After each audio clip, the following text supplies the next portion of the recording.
રાજકોટના જસદણમાં આવતીકાલે મૌન ક્રાંતિ રેલી યોજાવાની છે। ભાગેડુ લગ્નમાં માતા પિતાની મંજૂરી ફરજિયાત છે અને તેવી માંગ ઉઠી છે। ભાગેડુ લગ્નમાં માતા પિતાની મંજૂરી ફરજિયાત લેવી તેવી માંગ કરવામાં આવી રહી છે। પાટીદાર નેતા દિનેશ બાંભણિયાએ આ રેલીની પત્રિકા પોસ્ટ કરી છે। પાટીદાર ભાઈ બહેનોને રેલીમાં જોડાવા માટે આહવાન કરવામાં આવ્યું છે। જસદણમાં આવતીકાલે બપોરે મૌન ક્રાંતિ રેલી યોજાવાની છે। વધુ જાણકારી સાથે જોડાયા છે સહયોગી જૈન ધર્મેશ વૈદ્ય। ધર્મેશ, પાટીદારો હવે ભાગેડુ લગ્નમાં માતા પિતાની મંજૂરી ફરજિયાત કરવા માટે મૌન ક્રાંતિ રેલી યોજી રહ્યા છે।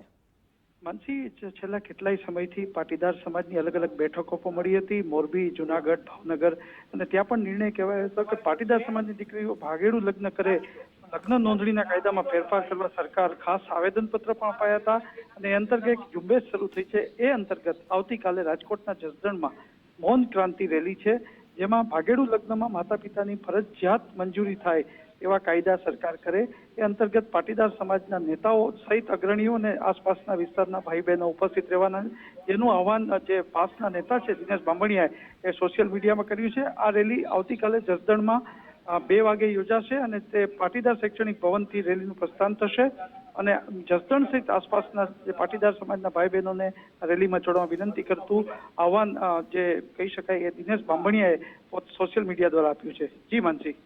ઓકે ધર્મેશ, આભાર આપનો।